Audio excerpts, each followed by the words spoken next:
Hello and welcome to Yuvan IQ। आज हम IIT JEE mains 24 Feb second shift का paper solve करेंगे। ये जो पेपर था इसका लेवल भी वैसा ही था जैसा फर्स्ट शिफ्ट में है, कुछ क्वेश्चंस चेंज है यहाँ पर। तो स्टार्ट करते हैं। Our first question is based on chapter number 14 semiconductor and that is PN junction with Zener diode. The question is Zener breakdown occurs in a PN junction having a P and N both. Theoretical question है, numerical solve नहीं है इसमें। First question में Zener breakdown occurs, तो सबसे पहले आपको पता होना चाहिए कि जेनर ब्रेकडाउन कौन से बायस में होता है, फॉरवर्ड बायस और रिवर्स बायस। तो यहां पर रिवर्स बायसिंग के अंदर जेनर ब्रेकडाउन होता है। जेनर ब्रेकडाउन के लिए पीएन जंक्शन डायोड के अंदर हमको इनमें से कौन सा ऑप्शन जो है वो एप्रोप्रिएट है? Lightly doped and have narrow depletion layer, heavily doped and have narrow depletion layer, heavily doped and have wide depletion layer and lightly doped and have wide depletion layer. तो first तो इसके अंदर यह है कि doping किस level की होनी चाहिए, either it is lightly doped और हैविली डोप्ड। तो आपको पता है कि जेनर डायोड के अंदर डोपिंग हैविली डोप्ड होना चाहिए, तो ऑप्शन होगा हैविली डोप्ड। तो ये दोनों तो हो गए कैंसिल। अब इन दोनों में से डोपिंग हैविली डोप्ड है, नैरो डिप्लीशन लेयर और वाइड डिप्लीशन लेयर। तो जेनर ब्रेकडाउन के लिए जंक्शन पर डिप्लीशन लेयर क्या हो जानी चाहिए? फिर नैरो हो जानी चाहिए, और आपका राइट आंसर होगा second. Simple. Next, if the source of light used in Young's double slit experiment is changed from red to violet. Young double slit experiment हमने पढ़ा है, chapter number 10 wave optics. The fringes will become brighter. The central bright fringe will become a dark fringe. Consecutive fringe lines will come closer and the intensity of minima will increase. तो young double slit experiment में हमको बताया कि interference pattern form होता है, और interference pattern के अंदर जो ब्राइट और डार्क फ्रिंजेस बनती है उन सब की फ्रिंज विड्थ इक्वल होती है। और उसके लिए हमारे पास एक फॉर्मूला है फ्रिंज विड्थ का, और वो फॉर्मूला है beta equal to lambda d by d. Beta equal to lambda d by d. अगर आप कह रहे हैं कि रेड टू वॉयलेट हो जा रहा है, रेड से वॉयलेट हो जा रहा है, तो क्या हो जाना चाहिए हमारे पास? लैम्डा के लिए वेवलेंथ क्या हो रही है हमारे पास? रेड की वेवलेंथ होती है मैक्सिमम और वॉयलेट की होती है मिनिमम। तो वेवलेंथ वेरी कर रही है, तो हमारे जो फ्रिंजेस है उनके बीच की लाइंस जो है उनके बीच का गैप भी डिक्रीज होगा। तो उस केस में consecutive fringe lines will come closer. तो वो लाइंस जब गैप डिक्रीज होगा तो क्या होगी? एक दूसरे के पास आएगी। तो आंसर होगा option C, consecutive fringe lines will come closer. Right answer. Next, question number 3 is related to logic gates. Logic gates shown above is equivalent to, ये लॉजिक गेट आपको यहां पर गिवन है और इसके 4 ऑप्शंस हैं। इनमें ये लॉजिक गेट किसके इक्वल होगा? तो इस लॉजिक गेट को देख को आपको पता चल रहा है कि ये लॉजिक गेट कैसा है। ये कैसा गेट है? ये और गेट है। आगे डॉट लगा है तो नॉर गेट है। फिर आगे एक और ये लगा, ये क्या आता है? ये नॉट गेट होता है। इसके साथ में यहां पर एक और आपके पास नॉट गेट लगा है। नॉट गेट में आउटपुट क्या होता है? रिवर्स हो जाता है, ऑपोजिट आउटपुट मिलता है। नॉर के लिए इक्वेशन क्या होती है? ए प्लस बी बार, क्योंकि इसका अपोजिट आउटपुट होगा, और बी पहले से ही ऑपोजिट आ रहा है तो इस पर सिंगल। आई थिंक समझ में आ गया होगा। तो a प्लस बी ये आउटपुट होगा। अगर हम इसको इंडिविजुअल में लिखेंगे तो आएगा इसके ऊपर, और यहां पर ये बार से बार, यानी ऑपोजिट और वापस ऑपोजिट, तो कैंसिल आउट हो गया। तो a बार डॉट बी, a बार डॉट बी। अब इसमें आप चेक कीजिए कि a बार डॉट बी किस पे आ रहा है। a का ऑप्शन जो है वो बार होना चाहिए, b एज इट इज होना चाहिए। तो फर्स्ट और थर्ड ऑप्शन डिफरेंट है। यहां पर थर्ड ऑप्शन में इसके आगे ये राउंड होगा, इट मीन्स ये इसके साथ नॉट गेट है। तो हमारे पास वापस जो फाइनल आंसर आना चाहिए वो कंप्लीटली अपोजिट नहीं होना चाहिए, क्योंकि इस पूरे के ऊपर बार नहीं है, तो ये ऑप्शन नहीं है। ये पहले ही हट जाता है क्योंकि इसमें बी पर बार है, जबकि हमारा बी सिंगल है। ये भी नहीं है क्योंकि ये अपोजिट नहीं कर रहा है, तो ऑप्शन एक ही बचा और ये है फर्स्ट। तो first is your right answer. I think ये भी बहुत सिंपल क्वेश्चन है। Next, which of the following equation represents a traveling wave? 11th class के चैप्टर नंबर 15 लास्ट वेव से आया है। Travelling wave, progressive wave, standing wave. तो standing और ट्रेवलिंग वेव वैसे एक ही होती है, तो उसकी इक्वेशन अब आपको यहां से देखनी है कि वो किस टाइप की इक्वेशन है। ये बहुत ही सिंपल है, डायरेक्ट इक्वेशन आपको गिवन है और उसमें सीधा सा आपको बस देख के पता करना है कि कौन सी इक्वेशन राइट है। y equal to a sin 15x माइनस 2t, y equal to a ex cos omega t, y equal to a sin x cos omega t and y equal to a e to the power minus x vt plus theta।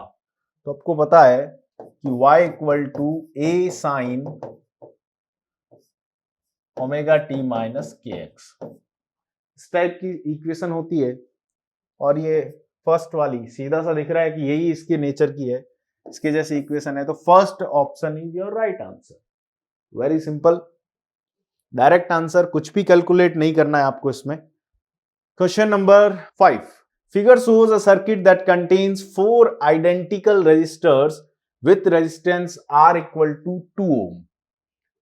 ये सारे जो R हैं इन सबकी value क्या है? 2। हमारे पास 4 resistor है, चारों R है और सबकी वैल्यू 2 ओम है। 2 identical inductors with inductance L equal to 2 milli henry. 2 inductor है और दोनों ही 2 मिली हेनरी के हैं। 2 रजिस्टर है यहां पर और 2 यहां पर, टोटल 4 रजिस्टर है, 2 ohm each. And an ideal battery with EMF 9 volt. ये बैटरी आपकी EMF 9 volt. The current I just before the switch S is close will be. 2 resistor आपके पास 2 ओम, दूसरे जो 2 पैरेलल में है वो भी 2 ओम, टोटल 9 वोल्ट बैटरी सोर्स और 2 इंडक्टर्स। अब आपको पता है ये बैटरी सोर्स किस टाइप का बैटरी है। ये है डीसी बैटरी सोर्स।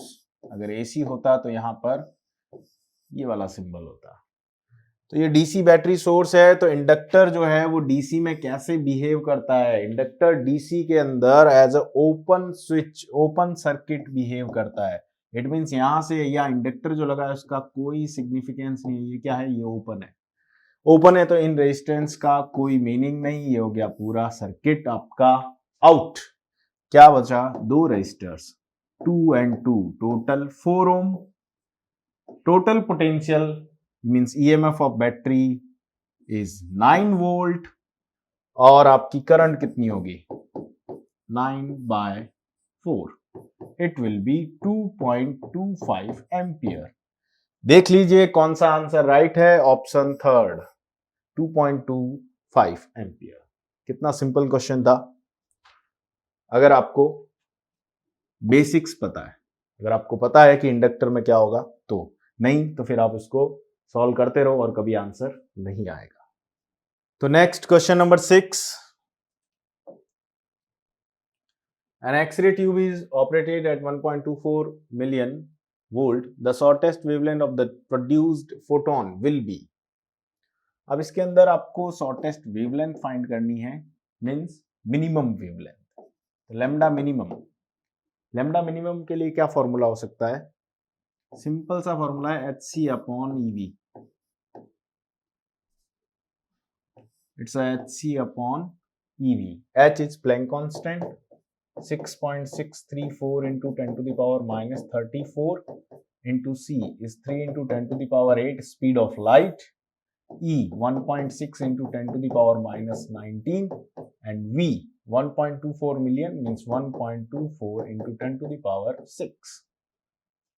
इसको आप सिंपल सॉल्व कर लीजिए। इसको सॉल्व करने के बाद आपको जो ऑप्शन मिलेगा, first option 10 to the power minus 3 newton into metre. It's a 10 to the power 10⁻³ nanometer. Option first is right answer, 10⁻³ nanometer. Next is question number 7. The de Broglie wavelength of a proton and alpha particle are equal. The ratio of their velocities is. de Broglie wavelength formula क्या होता है de Broglie wavelength का? Lambda equal to h/mv. ये कह रहा है proton और alpha particle की इक्वल है, तो आपके पास एक de Broglie wavelength है प्रोटॉन की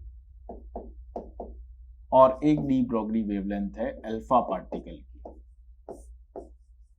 अल्फा h अल्फा, ये दोनों इक्वल है, इक्वल कर दीजिए h/m. देखो बहुत ही सिंपल क्वेश्चन है ये. Okay, cancel. क्या हो जाएगा next? m alpha upon mv,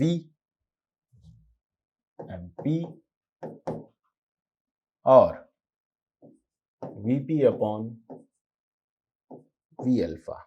ये अब इसमें वेलोसिटीज का जो रेशियो है वो आपको फाइंड करना है. तो मास का रेशियो क्या होगा? तो मास का रेशियो क्या है यहाँ पर आपके पास? अल्फा और प्रोटॉन. अल्फा क्या होता है? 2he4 और प्रोटॉन 1h1. सीधा सा मास का रेशियो दिख गया आपको 4:1. क्या होगा? 4:1. Simple. Right answer option third. Next question number 8. Given below are two statements. Statement first, PN junction diodes can be used to function as a transistor simply by connecting two diodes back to back which act as the base terminal. ये कह रहा है कि अगर आपके पास एक P और एक N टाइप का जंक्शन है, P और N टाइप के सेमीकंडक्टर है और बीच में एक जंक्शन है. अब आप PN जंक्शन डायोड को, ऐसे दो PN जंक्शन डायोड आपने ले लिए, ये फर्स्ट ये सेकेंड, इनको बैक टू बैक कनेक्ट कर दो, यानी इसको वापस यहां पर ऐसे इसके साथ कनेक्ट कर दो. तो क्या ये पीएनपी या एनपीएन ट्रांजिस्टर बन सकता है क्या? ये फर्स्ट इसका स्टेटमेंट है. अभी चेक करते हैं. Second, in the study of transistor the amplification factor beta indicates ratio of collector current to the base current. यानी बीटा जो है वो कलेक्टर करंट और बेस करंट का रेशियो होता है. ये दो स्टेटमेंट है. In the light of the above statement choose the correct answer from the options given below. First option is both statement first and statement second are false. तो पहले देख लीजिए, अगर आप इन दोनों को ऐसे कनेक्ट करते हैं तो क्या ये पीएनपी एनपीएन ट्रांजिस्टर बन सकता है? तो आंसर होगा नो. क्यों नहीं बन सकता? इसलिए नहीं बन सकता क्योंकि पीएनपी और एनपीएन ट्रांजिस्टर के अंदर हमारे पास एक तो 3 टर्मिनल होता है, इमीटर बेस जंक्शन. उसके बाद इमीटर जो है वो सबसे बड़ा, कलेक्टर उससे छोटा और बेस सबसे छोटा होना चाहिए, सबसे लाइटली डोप्ड होना चाहिए बेस, तभी तो बेस की करंट सबसे कम होगी. बेस की करंट जितनी कम होगी, बीटा वैल्यू जो है ट्रांजिस्टर की वो उतनी हाई होगी. तो यहां पर हमारे पास ये फर्स्ट स्टेटमेंट रॉन्ग है, ऐसा पॉसिबल नहीं है. तो फर्स्ट स्टेटमेंट रॉन्ग है, उसके बिहाफ पर पहले यहां से एलिमिनेट कर लीजिए. बोथ स्टेटमेंट आर फॉल्स, ये आंसर नहीं हो सकता क्योंकि ये केवल फर्स्ट रॉन्ग है. सेकंड रॉन्ग है क्या? Beta equal to IC upon IB, यही होता है, ये राइट है. तो ये first option. Statement 1 is true, ये भी रॉन्ग है क्योंकि फर्स्ट तो ट्रू है ही नहीं, वो तो रॉन्ग है, फॉल्स है. Statement first is false, yes ये फॉल्स है, but statement second is true, yes. Third is our right answer. First is false, second is true. Why first false? Because back-to-back connection of PN junction to PN junction is not valid and they unable to form a transistor. क्योंकि फिर अगर आपने दो N को connect कर दिया तो इसकी विड्थ तो मैक्सिमम होगी, सबसे ज्यादा P एमिटर और कलेक्टर में से, और जो कि पॉसिबल नहीं है, ये ट्रांजिस्टर की तरह बिहेव ही नहीं करेगा. Third option is right. Reason आपको पता होना चाहिए. ऑप्शंस और इनके आंसर की तो आपको इंटरनेट पर खूब मिल जाएगा, लेकिन इसको सॉल्व कैसे किया, उसमें क्या मेथड है, कौन सा फॉर्मूला लगा है, ये आपको पता होना चाहिए. Next is question number 9. A circular disk of radius a by 2 is cut out from a uniform disk of radius a as shown in figure. The centroid of the remaining circular portion with respect to point O will be. यहां पर आपके पास ये disc है, इसकी radius है a और ये जो स्मॉल है इसकी रेडियस है a by 2. ये इसमें से अपन कट कर रहे हैं. ये पोर्शन अलग हो जाने के बाद आपको centroid of remaining circular portion, ये जो पीछे शेडेड पार्ट है, इसका सेंट्रॉइड फाउंड करना है. कैसे करते हैं हम लोग? सिंपल सा फॉर्मूला है m1r1 plus m2r2 upon m1 plus m2. तो यहां पर m1r1 फर्स्ट होल मास को अपन अगर इसको 1 करते हैं तो इसको ये इसका 4 टाइम्स होगा, क्योंकि अगर एक की रेडियस a है दूसरे की a by 2 है तो एरिया के अंदर 4 टाइम्स 4:1 का रेशियो आएगा. आप लोग करके देखेंगे क्योंकि यहां पर r का स्क्वायर होता है इसलिए. तो हमारे पास एक मास है 4m, इस कंप्लीट का 4m हमने कंसीडर कर लिया. आप m कंसीडर करोगे तो उसको m by 4 कंसीडर करना पड़ेगा. तो हमने इजी करने के लिए सिंपल वे में इसको किया 4m इंटू इसके लिए डिस्टेंस यानी रेडियस कितनी a प्लस दूसरे का मास कितना है माइनस m लिखेंगे हम यहाँ पर. क्यों लिखेंगे माइनस m? क्योंकि ये हमने पार्ट उसमें से हटा दिया है. Minus m into a by 2. क्या a by 2 लिखेंगे? No, wrong. यहां पर लिखेंगे हम 3 by 2a. क्यों लिखेंगे 3 by 2? क्योंकि यहां से यहां तक ये हो गया a और ये 1 by 2. कितना हुआ? 3 by 2. 3 by 2 अपॉन क्या आएगा? 4m minus m. माइनस का कॉन्सेप्ट आपको समझ में आया होगा, माइनस क्यों ले रहे हैं. जब आप इसको सॉल्व करोगे ये हो जाएगा 4ma minus a 3 by 2a. तो इसमें से जब ये सब्ट्रैक्ट होगा 4 में से 3 by 2 तो कितना बचेगा? 3 and 2 5 by 6. आपका आंसर होगा 5 by 6.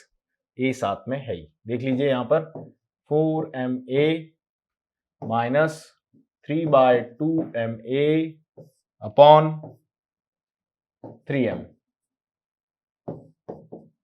ये बच गया 4ma माइनस 3 by 2ma. ये हो गया आपका 5 by 2ma upon 3m. Cancel 5 by 2 नीचे आ गया 5 by 6a. Right answer. Next is a particle is projected with velocity v naught along x-axis. Particle projected with velocity v naught on x-axis. A damping force is acting on the particle which is proportional to the square of the distance from the origin. Damping force mean जो उसको डैम्प कर रहा है, जो उसको रोक रहा है.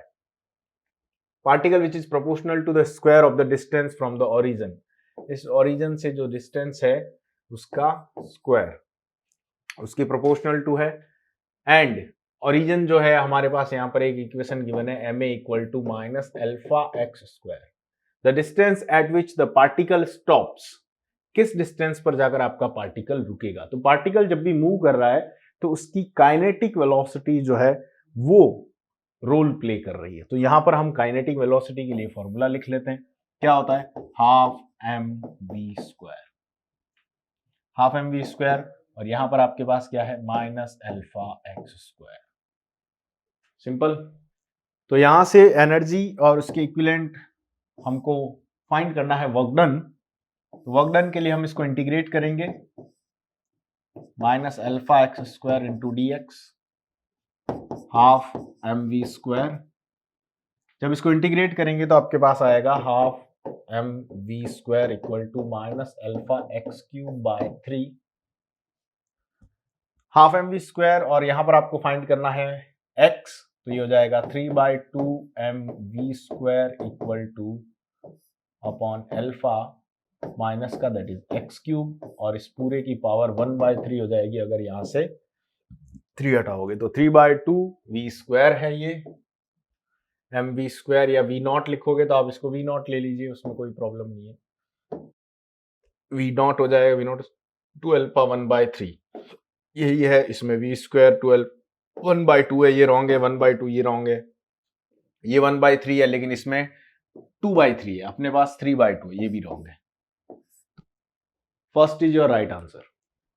Next When a particle execute SHM, the nature of graphical representation of velocity as a function of displacement is. Particle जो SHM कर रहा है simple harmonic motion, simple harmonic motion में हमको ये फाइंड करना है the nature of graphical representation of velocity. Velocity का ग्राफिकल रिप्रेजेंटेशन सिंपल हार्मोनिक के अंदर किस टाइप का होगा, क्या वो पैराबोला होगा, क्या वो स्ट्रेट लाइन होगी, क्या वो सर्कल होगा, या वो एलिप्स होगा, एलिप्टिकल होगा। तो ये कैसे फाइंड कर सकते हैं, जब आपके पास उसकी इक्वेशन हो। तो हमारे पास बात की जा रही है डिस्प्लेसमेंट की। डिस्प्लेसमेंट की इक्वेशन क्या हो सकती है, उसकी इक्वेशन होती है y equal to omega root a square minus x square. ये इक्वेशन होती है। यहां से हमको फाइंड करना है कि ये किस टाइप से हो सकता है। तो ये y बाय ओमेगा हो जाएगा equal to root a square minus x square, और उसके बाद y बाय ओमेगा के ऊपर स्क्वायर लग जाएगा, और यहाँ से ये इसके साथ में minus a square equal to minus x square. आपके पास ये इस टाइप की इक्वेशन बनेगी। आप इसको माइनस यहाँ से इधर ट्रांसफर करेंगे, कॉमन ले लेंगे, तो ये a square minus y square upon omega square बनेगा। और अगर आप चेक करेंगे तो ये एलिप्स की इक्वेशन होती है, इसलिए ये पाथ, ये फॉर्म फंक्शन जो है वो इलेप्टिकल होगा। ओके, नेक्स्ट है question number 12। The period of oscillation of simple pendulum is T equal to 2 pi root L by G. Measured value of L is 1 to form from meter scale having a minimum division of 1 mm and time of one complete oscillation is 1.95 second measured from stopwatch of 0.01 seconds resolution. The percentage error in the determination of G will be. G जो आप find करेंगे gravitational acceleration, उसके अंदर percentage error क्या हो सकती है वो हम लोग फाइंड करते हैं। तो हम यहाँ पर पहले सिंपल इसको लिख लेते हैं t equal to 2 pi root l by g. अब आपको फाइंड g करना है, g के लिए वैल्यू फाइंड करते हैं। क्या करते हैं, इसको स्क्वायर कर देते हैं, T square equal to 4 pi square, ये हो जाएगा आपका l बाई जी। इसमें जो वैल्यूज आएगी यहाँ पर t square equal to 4 pi square l by g में, अब जी की वैल्यू आपको फाइंड करनी है, जी को अलग से रखेंगे, ये हो जाएगा आपका 4 pi square l by T square. Okay, अब 4 पाई स्क्वायर एक कांस्टेंट है, हम इसको डिफरेंशिएट कर देते हैं, ये हो जाएगा आपका dl बाय एल, और ये टी स्क्वायर का क्या हो जाता है 2t dt 2 dt bye t, ये हो जाएगा। अब इसके अंदर आपको वैल्यूज पुट करनी है और आपका आंसर मिल जाएगा। तो ये वैल्यूज क्या होगी, यहाँ पर dg by g equal to 1 by 1000, L कितना है 1 मीटर, यहाँ पर क्या गिवन है सेकेंड, ये 1 mm, एल है 1 mm, डेल्टा एल और एल का रेशियो हो गया 1/1 मीटर, तो ये हो गया 1 by 1000 into 2 into D T, change in time period of oscillation. तो यहाँ पर हमारे पास जो टाइम पीरियड होगा 0.01 सेकेंड और 1.95, 1 कंप्लीट ऑसिलेशन में, और स्टॉप वॉच से 0.01 सेकेंड रेजोल्यूशन उसमें आ रहा है। तो ये आपके पास हो जाएगा 0.01 अपॉन 1.95। इसको जब आप सॉल्व करेंगे ये हो जाएगा 1 बाय 1000, इसको भी मल्टीप्लाई कर लीजिए 100 से, इसको भी 100 से कर दीजिए, ये आपके पास हो जाएगा 2 अपॉन 1000 इंटू 195, और जब इसका परसेंटेज आपको निकालना है फाइनली तो इंटू 100, ये कैंसिल हो जाएगा, ये 1950, ये 2, ये आपको यहाँ पर जो है मिल जाएगा 1.13%, finally 1.13%। Option third is right answer. Next question, in the given diagram a body of mass capital M is held between two massless springs। ये एक फर्स्ट यहाँ पर मासलेस स्प्रिंग है, ये दूसरी यहाँ से अटैच्ड है, एक बॉडी यहाँ पर है, On a smooth inclined plane, the free ends of the spring are attached to form a support. If each spring has spring constant K, ये दोनों का spring constant है. The frequency of oscillation of given body. Frequency of oscillation क्या होता है? तो time period का formula क्या होता है हमारे पास? 2 pi root m by k. यही होता है. इसका रेसिप्रोकल अगर करेंगे तो हमको फ्रीक्वेंसी मिल जाएगी और वो होगा 1/2 pi root k by m. Clear? Mass क्या दे रखा है इसने? m दे रखा है, हमारे पास भी मास m है. अब आप इसमें कुछ भी करोगे लेकिन डिनोमिनेटर में m ही रहेगा मास. अब आपको आगे सॉल्व ही नहीं करना है. इन चारों ऑप्शन में इसके डिनोमिनेटर में m मास नहीं है, इसमें नहीं है, इसमें नहीं है, यही बचता है राइट आंसर. फिर आपके पास लॉजिक आता है कि यहाँ पर अल्फा दिया है, इंक्लाइन दिया है, तो उसके लिए इसका क्या रोल है? तो यहाँ पर अल्फा का इसके लिए कोई रोल नहीं है. ये सिंपल क्वेश्चन सॉल्व हो गया. नेक्स्ट हमारे पास है match the column source of microwave of nucleus frequency. इनमें से उनका कौन सा सोर्स है? अगर आपने एक ऑप्शन टिक किया यहाँ पर तो आपके लिए एलिमिनेशन के बिहाफ पर ये ऑप्शंस वैसे ही आपके हट जाएंगे. तो सबसे पहला है source of microwave of nucleus frequency. क्या आपके माइंड में आ रहा है कि माइक्रोवेव जो है वो न्यूक्लियस फ्रीक्वेंसी के लिए वो उसका सोर्स क्या है? तो यहां से अगर आप देखोगे, अगर आपने पढ़ा है ढंग से इस चैप्टर को, तो उसका सोर्स है मैग्नेट्रॉन. फिर है source of infrared frequency. Infrared frequency के लिए सोर्स क्या है? सोर्स ऑफ इंफ्रारेड फ्रीक्वेंसी है vibration of atoms and molecules. फिर है source of gamma rays. Gamma rays के लिए आपका सोर्स क्या है? वो है रेडियो एक्टिव डिके. अब आपने 3 टिक कर दिए. ए के लिए आपके पास क्या है? सेकेंड. ए के लिए सेकेंड का ऑप्शन एक तो ये है, एक ये है. ये दोनों ऑप्शन में से हट चुके हैं, ये एलिमिनेट हो गए. अब आपके पास ये दोनों ऑप्शंस बचे. बी के लिए आपके पास क्या था? बी के लिए आपके पास है ये फोर्थ. बी के लिए फोर्थ इन दोनों में. आपको और आगे जाना पड़ेगा. और सी के लिए गामा रे के लिए आपके पास क्या है? 1. अब सी में 1 किस में है? इसमें. ये हो गया wrong. Fourth is your right answer. Simple. Next. In 1 mole of an ideal gas at P1, V1 is allowed to expand reversibly and isothermally. Reversible भी है और isothermal भी है. Its pressure is reduced to 1/2 of the original pressure. This is followed by a constant volume cooling till its pressure is reduced to 1/4 of the initial value V2C. Then it is restored to initial state by a reversible adiabatic compression C2A. And the net work done by the gas is equal to, अब यहां पर 3 हो रहा है, A to B, B to C और C to A. Okay. Constant volume, ये वाला है कांस्टेंट वॉल्यूम. ये है आपका आइसोथर्मल और ये है आपका एडियाबेटिक. इतना अगर समझ में आ रहा है तो सबसे पहले वर्क डन फाइंड करना है तीनों के लिए. A B. इसी टाइप का सेम क्वेश्चंस फर्स्ट शिफ्ट में भी था. ए बी के लिए work done, A to B isothermal के लिए वर्क डन हमारे पास होगा P1 V1 और ln दिस अपॉन दिस. ये कितना है? ये है आपके पास P1 और ये है P1 बाय अपॉन P2. ये हो जाएगा P1 upon P1 upon P2. ये हो जाएगा आपके पास P1 V1 ln P1 to P1 cancel, ये हो जाएगा ln 2. ओके.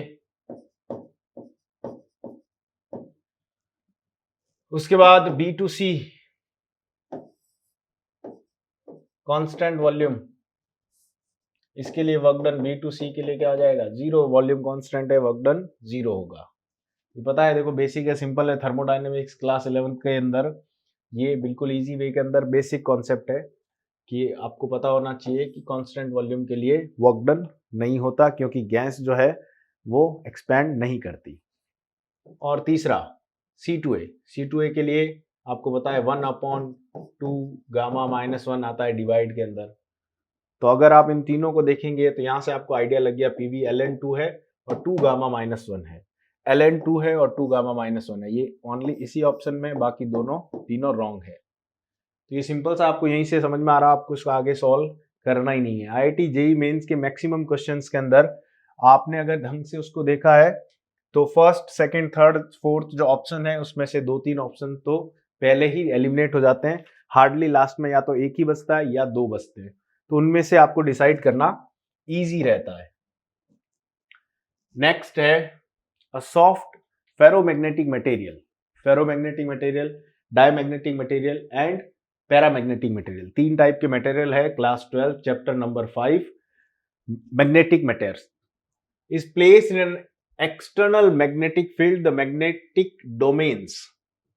अब मैग्नेटिक डोमेन्स में क्या होगा कि decrease in size and change orientation, may increase or decrease in size and change its orientation, increase in size but no change in orientation and have no relation with external magnetic field।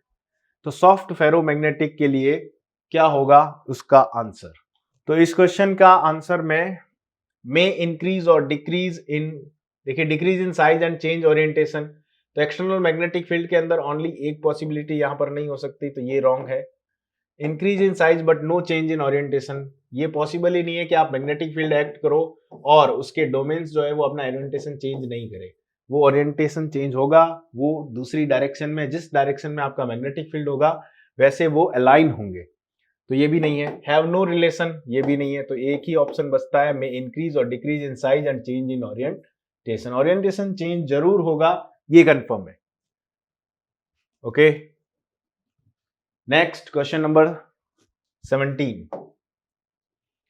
Question number 17 में कह रहा है a body weighs 49 newton on a spring balance at the north pole, what will be its weight recorded on the same weighing machine if it is shifted to the equator। अब आ गया अर्थ से related question, ये हो गया हमारे पास chapter number 8 gravitation का, class 11th का, और इसके अंदर इक्वेटर जो है उस इक्वेटर पर हम लेके आ रहे हैं, पहले कहां पर था, पोल पर, पोल से ला रहे हैं इक्वेटर पर, पोल पर कितना था 49 न्यूटन। फिर आपके पास ये दिया है, सारी बकवास है, कुछ लेना देना नहीं है इसमें, सीधा आपका आंसर मिलेगा। ये कह रहा है वापस ला रहे हैं हम पोल से इक्वेटर पर, और इक्वेटर पर वेट क्या होगा उसी वेइंग मशीन से। हमको पता है कि पोल से जैसे इक्वेटर पर आओगे वेट क्या हो जाएगा, डिक्रीज हो जाएगा। क्यों डिक्रीज हो जाएगा? क्योंकि हमारे लिए ये जो डिस्टेंस है ये इसके कंपेरिजन में ज्यादा होती है, यानी radius of earth on equator is greater than radius of earth on poles. जब रेडियस ज्यादा होगी तो जी के फॉर्मूले में GM/r² जो हम लिखते हैं उसमें ये वैल्यू ज्यादा होगी तो ये कम होगा, ये कम होगी तो वो ज्यादा होगा।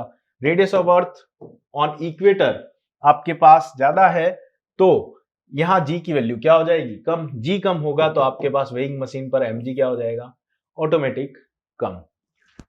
तो 49 से कम कौन सा आंसर है, 49.83, 49 एंड 49.17, ये तीनों ही आंसर नहीं है, आपको कुछ कैलकुलेट नहीं करना। Third is your right answer, क्योंकि 49 से कम एक ही ऑप्शन अवेलेबल है, दैट इज 48.83। तो विदाउट कैलकुलेशन भी आप कई बार क्वेश्चन सॉल्व कर सकते हैं, बस आपको उसको ध्यान से समझना होता है। Next question number 18, according to Bohr atom model in which of the following transitions will the frequency be maximum. अब मैक्सिमम फ्रीक्वेंसी होना, फ्रीक्वेंसी क्या है, number of cycle completed by a wave और a particle in a second, that is frequency. अब frequency maximum हो रही है, it means क्या है कि आपकी एनर्जी उस लेवल पर सबसे ज्यादा होनी है। सिंपल सा क्वेश्चन है, बिल्कुल बेसिक क्वेश्चन, अगर ध्यान से आपने पढ़ा है तो इसके अंदर जब इलेक्ट्रॉन अपनी फर्स्ट, सेकंड, थर्ड, फोर्थ ऐसे ऑर्बिट्स में जाता है तो फर्स्ट ऑर्बिट पर मैक्सिमम, सेकंड पर कम, थर्ड पर कम, फोर्थ पर, ऐसे जैसे जैसे दूर जाएगा तो वैसे वैसे इलेक्ट्रॉन की जो एनर्जी है वो उस अकॉर्डिंग डिक्रीज होगी। तो हमको पता है कि फ्रीक्वेंसी मैक्सिमम कब होगी, जब फर्स्ट पर है या सेकंड पर है। यहां कोई ऑप्शन दिख रहा है, ये थर्ड और सेकंड पर, अभी इस पर मैक्सिमम है, ये 5 to 4 नहीं, इस पर नहीं होगी क्योंकि अभी इस पर है, उसके बाद 4 to 3 नहीं, इस पर भी नहीं, अभी इस पर है, ये 2 to 1, अब इसके कंपैरिजन में भी ये ज्यादा है, तो ये आपका राइट आंसर है और ये सारे आपके रॉन्ग हो गए। सिंपल, फर्स्ट टू सेकंड के ऊपर ही मैक्सिमम होगा। नेक्स्ट है आपका question number 19. On the basis of kinetic theory of gases, the gas exerts pressure because its molecules. Gas kinetic theory of pressure, KTG, chapter number 13, class chapter number 11, class 11th का ये topic है. इसके अंदर gas जो है वो pressure exert कर रही है, उसका रीजन क्या है? सिंपल क्वेश्चन है. सफर changes in momentum when impinged on the walls of container. Continuously stick to the wall of container. नहीं, गैस कभी स्टिक नहीं करती. Continuously lose their energy till it reaches wall. Energy lose करती है, लेकिन जैसे ही बार बार collision होता है वो और उसके अंदर चेंजेस होता है, ये भी रॉन्ग. और attracted by the walls of container, ऐसा तो नहीं होता. तो suffer change in momentum when impinge on the walls of container, यही इसमें से सबसे ज्यादा राइट आंसर है. तो first is your right answer. बाकी आपको ऑप्शन पढ़ने से समझ में आ जाएगा. तो नेक्स्ट हमारे पास है क्वेश्चन नंबर 20. ये सेक्शन 1 का, आपको पता है जेई के पेपर के अंदर 2 सेक्शंस आते हैं. ये सेक्शन 1 का जिसमें एमसीक्यूज गिवन है, मल्टीपल चॉइस आपके पास अवेलेबल रहती है, और बाकी जो 10 क्वेश्चंस होंगे उसमें से आपको 5 अटेम्प्ट करने होते हैं. उसमें चॉइस गिवन नहीं रहेगी, ऑप्शंस नहीं होंगे, आपको डायरेक्ट उसका answer fill in the blank type का होगा, उसमें करना पड़ेगा. 2 electron each are fix at a distance 2d. 2 electron है 2d डिस्टेंस के ऊपर फिक्स कर दिए. A third charge proton placed at the mid point is placed slightly by a distance. यहां पर मिड पॉइंट पर आपने चार्ज एक प्रोटॉन रख दिया, डिस्टेंस x, उसको हल्का सा स्लाइड किया डिस्टेंस x तक, जो कि बहुत ज्यादा लेस है d से, perpendicular to the line joining. अच्छा, यहां पर नहीं किया, लाइन जो ज्वाइन कर रही है उसके परपेंडिकुलर पर. The two fix charges proton will execute simple harmonic motion having angular frequency. अब वो आपको एंगुलर फ्रीक्वेंसी निकालनी है जिस पर ये प्रोटॉन जो है वो यहां पर ऐसे ऑसिलेट करने लग जाएगा, एसएचएम करने लग जाएगा. तो ये फाइंड करने के लिए हमको सिंपल है, यहां पर सबसे पहले आपको वो फोर्स फाइंड करना होगा जो फोर्स इस प्रोटॉन पर लग रहा है इन दोनों इलेक्ट्रॉन के कारण. तो जब वो ऊपर की तरफ जा रहा है x डिस्टेंस तक, तो इस पर जो फोर्स लग रहा है उसको हम ऐसे कैलकुलेट करेंगे इस पॉइंट पर. तो यहां पर जो फोर्स लग रहा है वो आपका होना चाहिए F इक्वल टू किस टाइप का, इलेक्ट्रोस्टैटिक फोर्स, और उसकी वैल्यू आपके पास होती है कि Q1 Q2 upon R square. Simple सा फॉर्मूला है. इसमें जब आप वैल्यू पुट करोगे 1 upon 4 pi epsilon naught, constant k की वैल्यू, Q1 और Q2 दोनों की वैल्यू एक ही है, ई स्क्वायर हो जाएगा आपके पास, या आप Q रखना चाहो तो Q स्क्वायर हो जाएगा आपका. किस फॉर्म में, Q की फॉर्म में, यहाँ पर Q स्क्वायर. R क्या है, इसकी डिस्टेंस यहाँ से आपको पता है कि ये डिस्टेंस है आपकी 2d, मतलब ये हो गई d, ये आपकी डिस्टेंस है x. ओके, तो ये वाली डिस्टेंस, इस पर जो फोर्स लगा वो क्या होगा, वो होगा x square plus D square. क्यों होगा x square plus D square, ये वाली डिस्टेंस, ये डिस्टेंस अगर आप लेते हो आर स्क्वायर तो होगा x square plus D square. तो हमको इससे डायरेक्ट डिस्टेंस चाहिए. तो ये मेरा आपको फोर्स का फॉर्मूला. अब यहाँ पर जो फोर्स लग रहा है इसके कारण भी लग रहा है, दोनों फोर्स लग रहे हैं, तो हम इसको यहाँ पर क्या लिखेंगे, टोटल जो फोर्स लग रहा है ये x और ये दोनों के कारण ये हो जाएगा 2x. तो आपके पास टोटल आ जाएगा net force, that is 2q square x upon 4 pi epsilon not x square plus D square. क्या हो जाएगा, x square plus D square, उसके साथ में आपको केवल ये डिस्टेंस चाहिए, तो उसकी पावर ये एक 1 और ये 1/2. टोटल क्या हो जाएगा, नेट फोर्स में ये बन जाएगी 3/2.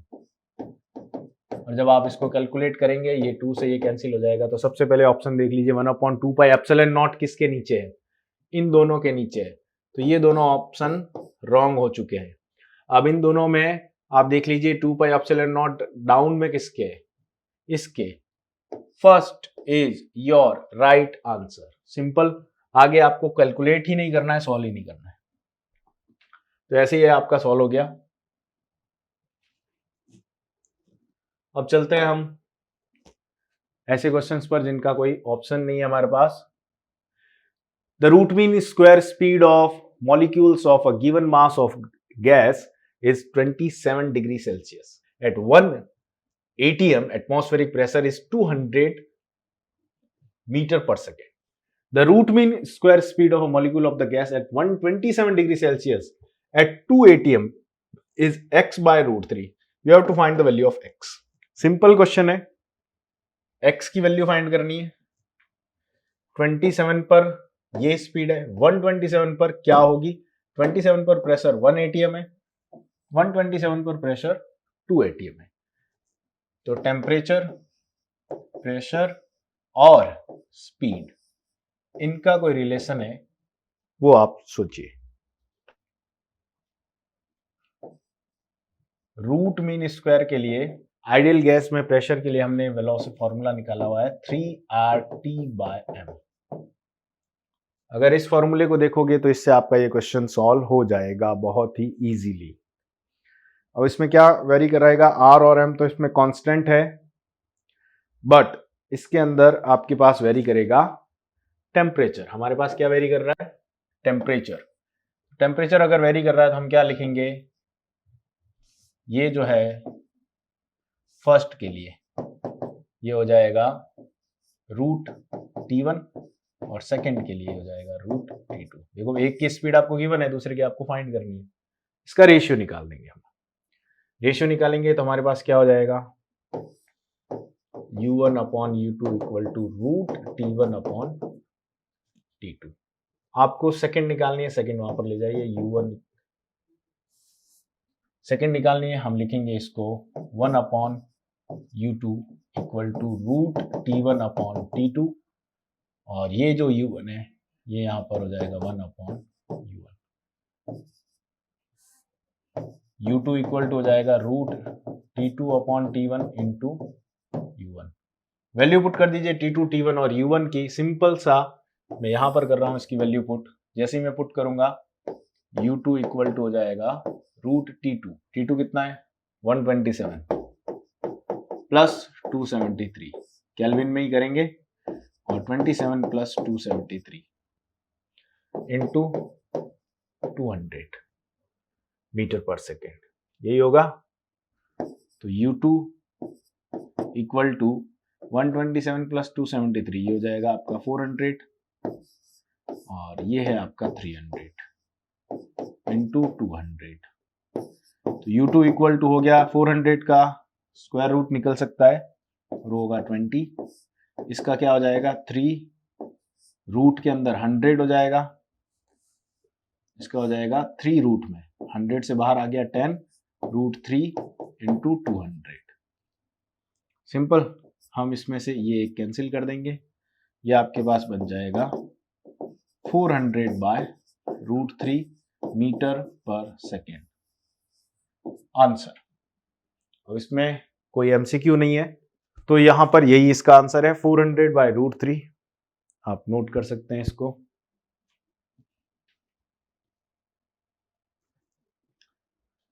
नेक्स्ट इसका सेकंड क्वेश्चन देखते हैं। An electromagnetic wave of frequency 3 Hz enters an dielectric medium of relative electric permittivity 2.25. Its relative electric permittivity 2.25 from vacuum. The wavelength of this wave in that medium will be, इसकी wavelength क्या होगी उस medium में, यानी lambda आपको find करना है। Okay, 3 hertz frequency है, यानी आपके पास न्यू इक्वल टू है 3 गीगाहर्ट्ज फ्रीक्वेंसी है, 3 गीगाहर्ट्ज। ओके, क्या फॉर्मूला होगा रिलेटिव के लिए? इसके लिए फॉर्मूला सिंपल सा है, mu R epsilon R. Mu R क्या होता है? म्यू आर इनके लिए क्या होता है? हमेशा रिलेटिव परमिबिलिटी 1 होती है इलेक्ट्रोमैग्नेटिक वेव की, याद रखेंगे आप लोग। यहां पर आ गया 1 इंटू 2.25, 2.25 इंटू 1 2.25, और उसका रूट, जब रूट निकालोगे आपको क्या मिलेगा? 1.15। तो n मिला, सॉरी 1.5, n मिलेगा आपको 1.5।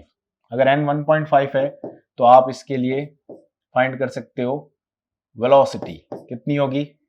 c अपॉन n, c कितना है 3 × 10⁸ अपॉन n 1.5, ये तो कांस्टेंट है सबको पता है, तो आपको मिलेगा यहाँ पर 2 × 10⁸। अब आपके पास ये वेलोसिटी आ गई और ये फ्रीक्वेंसी रही। क्या आप लेमडा फाइंड कर सकते हैं? यस, लेमडा इक्वल टू होगा c/ν। c कितना है 2 × 10⁸ अपॉन न्यू कितना है 3 गीगाहर्ट्ज, 3 × अब गीगाहर्ट्ज और हर्ट्ज का क्या रिलेशन है? मेगाहर्ट्ज तो 10⁶ होता है, गीगाहर्ट्ज कितना होगा 10⁹ तो यहां पर हो गया लेमडा इक्वल टू 2/3 10⁸ अपॉन 10⁹। इसको सॉल्व कर लीजिए, जो भी मिला आंसर। नेक्स्ट इसका क्वेश्चन है, a point charge of +12 microcoulomb, +12 microcoulomb का पॉइंट चार्ज है आपके पास, ये रहा यहां पर 12 microcoulomb, is at a distance of 6 centimeter vertically above the center of square of the side 12 centimeter। ये आपके पास स्क्वायर है, इसकी साइड 12 सेंटीमीटर, इससे 6 सेंटीमीटर ऊपर है आपके पास point. Okay, magnitude of the electric flux through the square will be, electric flux find करना है, phi equal to Q upon epsilon naught. Simple सा फॉर्मूला। अब आप देखिए यहां पर Q आपके पास क्या है, चार्ज 12 माइक्रोकूलम है। इस पॉइंट पर कितनी साइड से हमारे पास, किसकी बात कर रही है, centre of square of side, ये स्क्वायर है, स्क्वायर के कितनी साइड्स होती हैं 4। ये क्वेश्चन कंफ्यूज करता है स्टूडेंट को, वो 4 साइड लेके इसको Q/4 कर देते हैं। क्यों? क्योंकि टोटल चार्ज है तो 4 फेजेस में होगा, लेकिन ये इस हाइट पर है 6 सेंटीमीटर। अगर 6 सेंटीमीटर की हाइट पर है तो फिर ये स्क्वायर नहीं है, ये एक 3D स्ट्रक्चर बन गया, यानी ये क्या बन गया, क्यूब। क्यूब के लिए कितनी फेजेस होती है, 6 फेजेस, तो इसको डिवाइड बाय 6 करना पड़ेगा। बस इतना सा ट्रिक है इसके अंदर। अगर ये आपने कर लिया Q अपॉन 6 एप्सिलॉन नॉट, ये क्वेश्चन सॉल्व।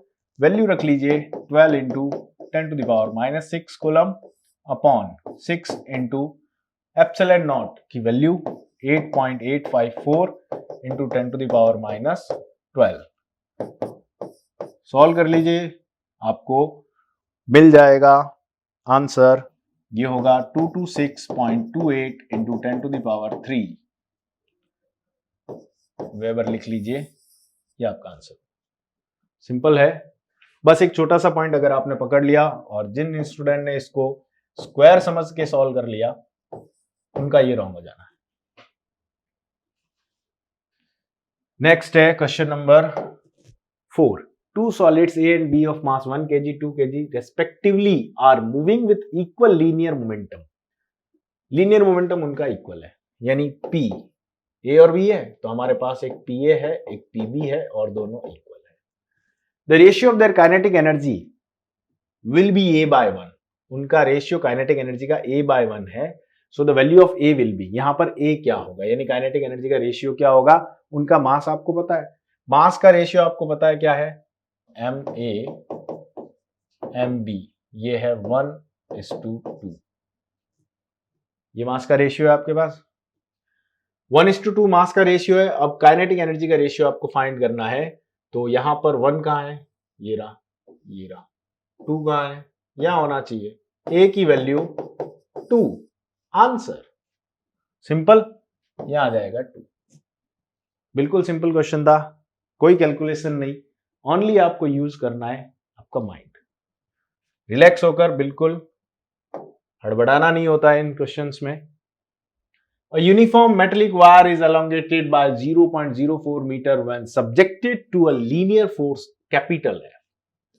एक आपके पास मेटेलिक वायर है, 0.04 उसका एलोंगेशन है, लीनियर फोर्स उसके ऊपर F लग रहा है। If its length and diameter is double, आपने लेंथ को कर दिया डबल, यानी L का हो जाएगा 2L और डायमीटर का हो जाएगा 2D।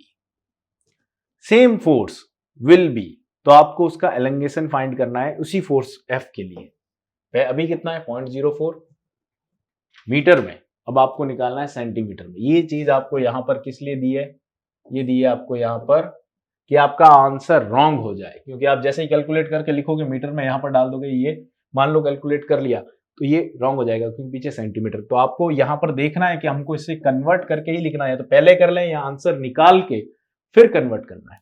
ये छोटी छोटी चीजें जो है ये ध्यान रखनी है। कई बार मैक्सिमम स्टूडेंट के लिए ये होता है कि उन्होंने पूरा सॉल्व कर दिया, लेकिन अब यहाँ पुट करने में उन्होंने, आपका आंसर आया for example 5 metre for example, और आपने ऐसे ही यहाँ पर रख लिया कि ओके अपना आंसर तो राइट है, लेकिन वो क्या हो गया रॉन्ग, क्योंकि यूनिट क्या है, सेंटीमीटर है। तो अब इसको सॉल्व करना है। y equal to F by A upon में होता है डेल्टा एल बाय एल, तो हमारे पास हो जाएगा L by delta L. Delta L की वैल्यू हमको चाहिए, तो F by A into L by Y. क्या है वाई?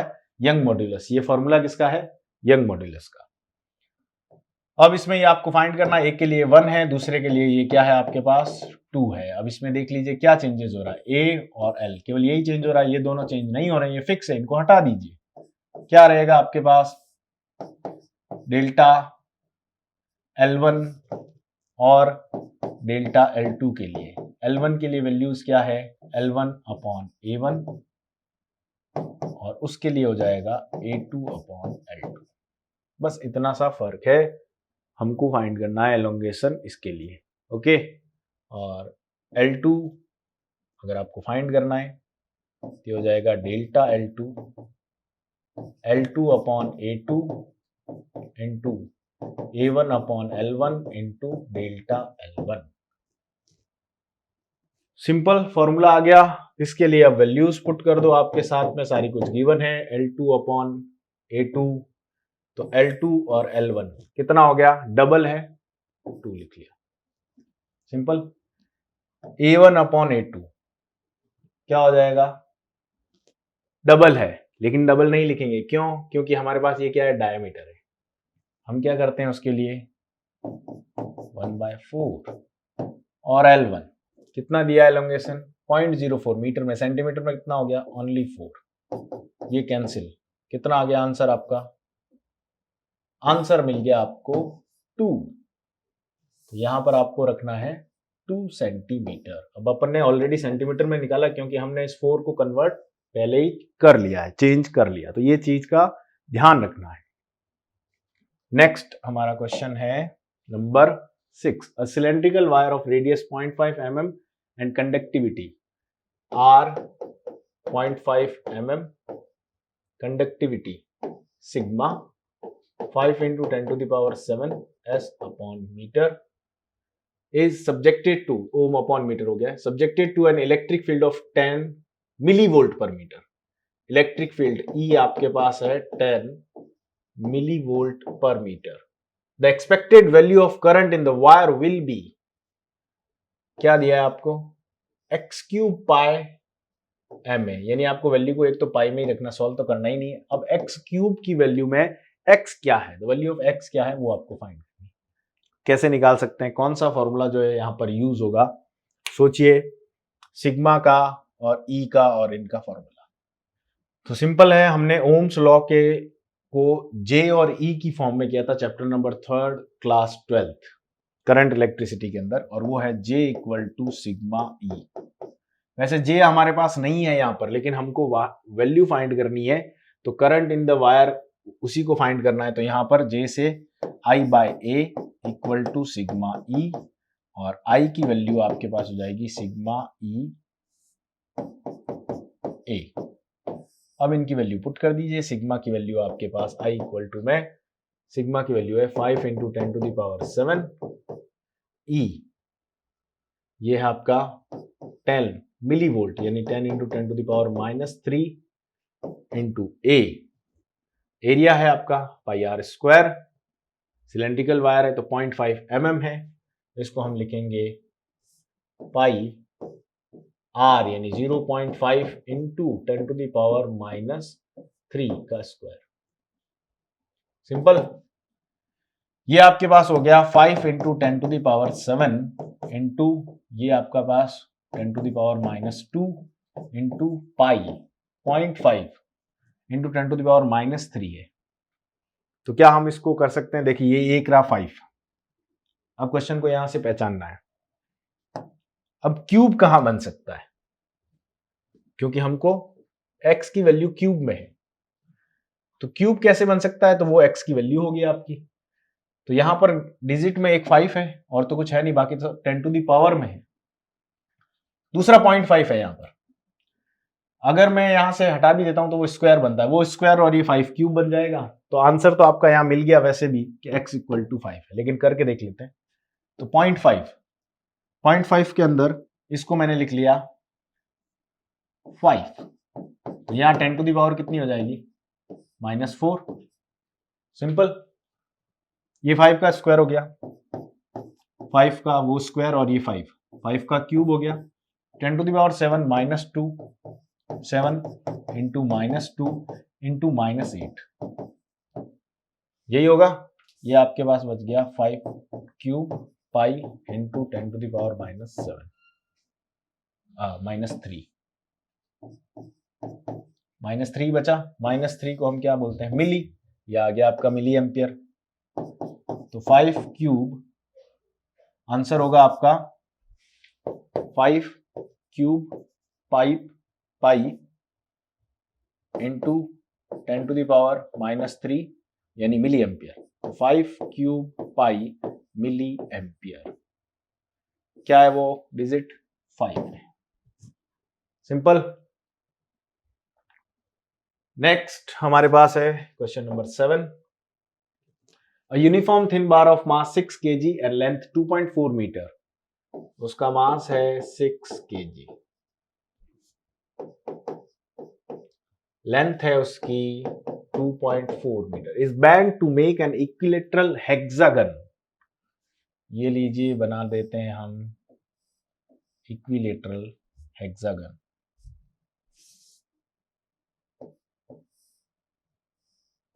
इसको आप एज्यूम कर लीजिए इक्विलेटरल है। The moment of inertia about an axis passing through the centre of mass, ये इसके सेंटर ऑफ मास से एक एक्सिस पास हो रही है, okay, and perpendicular to the plane of hexagon, ये परपेंडिकुलर है, यहां से ऐसे पास हो रही है, उधर से निकल रही है। इज आई निकालना है आपको, फाइंड करना है आई। इस क्वेश्चन में मोमेंट ऑफ इनर्शिया का फॉर्मूला लगाना है हमको, ml² by 12 3m/4l², कैपिटल कर देते हैं। अब आपको m और l की वैल्यूज यहां पर पुट करनी। जब आप वैल्यू पुट करोगे m के लिए 6 और l के लिए 2.4 मीटर, तो ये वैल्यू पुट करने से 6 into 2.4 square by 12 plus 3 into 6 by 4 into 2.4 square, इसको सॉल्व करने पर आपको आंसर मिल जाएगा। सिंपल फॉर्मूला है यहाँ पर, और फाइनली आपका आंसर जो है वो यहाँ पर आएगा 0.8। ज्यादा टफ नहीं है, इजी है। Next, a series LCR circuit is designed to resonate at an angular frequency 10 to the power, तो यहाँ पर इस क्वेश्चन में ये एप्सिलॉन नॉट की जगह ओमेगा नॉट है, omega naught 10 to the power 5 radian पर second. The circuit draws 16 watt power from 120 volt source at resonance, the value of resistance R. तो देखिए उसके लिए सिंपल सा फॉर्मूला है v²/r, जैसे ही हम वैल्यू रखेंगे 120 का स्क्वायर बाय r 16, आपको आंसर मिलेगा 900, क्योंकि ये इससे 12 इंटू ये हो जाएगा आपका 14400 अपॉन 16, ये कैंसिल होकर बनेगा 900।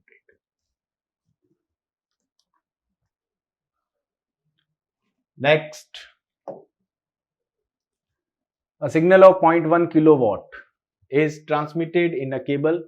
The attenuation of cable is -5 decibel per kilometer and cable length is 20 kilometer. The power received at a receiver is 10 to the power -x watt and the volume of x is, value of x is find करना है। Gain आपको decibel में यहाँ पर given है। Simple सा अगर आपको यहाँ पर गिवन है तो ये आपका आउटपुट इनटू इनपुट, इनपुट आपका 100 हो गया, 0.1 किलोवाट मतलब 100 watt into 10 to the power minus 10 आएगा, 10 log 10 है तो, और ये हो जाएगा आपके पास 10 to the power minus 8 watt. तो ये x की वैल्यू आपके पास है -8। द लास्ट क्वेश्चन ये है, 2 cars are approaching each other at an equal speed of 7.2 kilometre per hour. When they see each other, the both blow horns having a frequency of 676.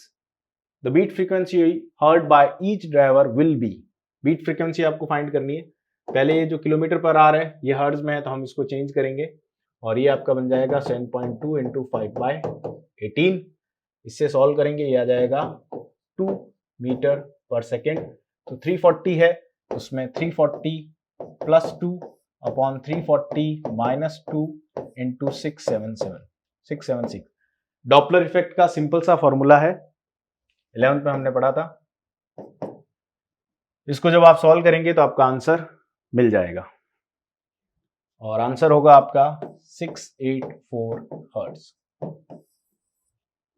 Beat frequency मतलब उसका difference निकालना है तो 684 और 676 इसका difference आएगा आपका 8 हर्ट्ज, यहां पर आएगा 8।